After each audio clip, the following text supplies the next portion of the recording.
Yes. Well, welcome back to News 13 this morning. We are joined by Brigadier General Patrice Melanson. She is with Tyndall Air Force Base. Welcome this morning. Thank you, we sir. appreciate you coming in, getting up early and coming in to visit Absolutely. with us.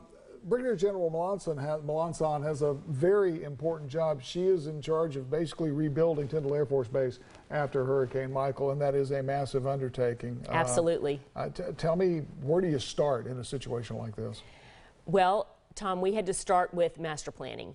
The base is similar to a small city, and we've really looked to try to take the latest thoughts in city planning as we look to replan the base. Obviously, terrible devastation, but we've taken the opportunity to rethink what functions occur where on the base. We've taken functions that are not inherently flying functions, moved them off of the flying side of the base to the support side to preserve that space for flying functions. On the support side, we've really focused on community planning, making a walkable campus, making some multi-purpose administration buildings so we have better one-stop shopping for our airmen.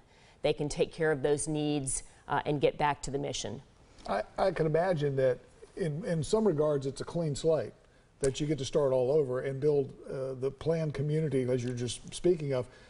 But I mean, it's got to be, you've got to look at which missions are critical and where to start first. So how do you determine that? Absolutely. So the timeline we're working on is 1 October 2023 is when Tyndall will be receiving the first F-35, the 5th generation fighter. Secretary Wilson, immediately after the storm, said we're going to rebuild Tyndall, we're going to bring the F-35 there. So there are certain buildings that we've got to have on the flying operational side of the base, some minimum hangar space, maintenance facilities to be able to accept that first aircraft. But we also have to remember, with those workers, there are families, and we need some certain key support facilities in order to support them. You're in charge of doing all this. You got to have a budget. Now we know that there's been discussion that it's $3.5 billion, $4 billion. I mean, it's a massive undertaking. Some of the funding came in the emergency, federal emergency yes. Federal funding. Is all the funding in place now? Are you good to go now? No, sir. All the funding is not in place. So we've received, right now we estimate $4.25 billion when everything is all said and done.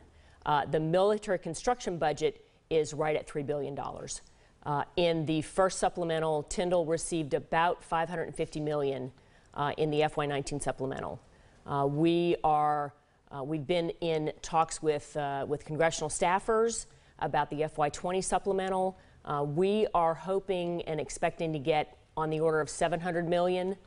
But again, with a $3 billion MILCON overall budget, there's still some shortfalls. So we're going to keep pressing on and making the best use we can of those funds. Again, we're building a digitally connected, digitally integrated 21st century air base, really the base of the future to support the rebuild here. We could spend a half an hour talking about all the things you've got to do. I hope you'll come back and join us again and talk more about it. Thank you so much, Tom. General, thanks very much. Have a great day. You too.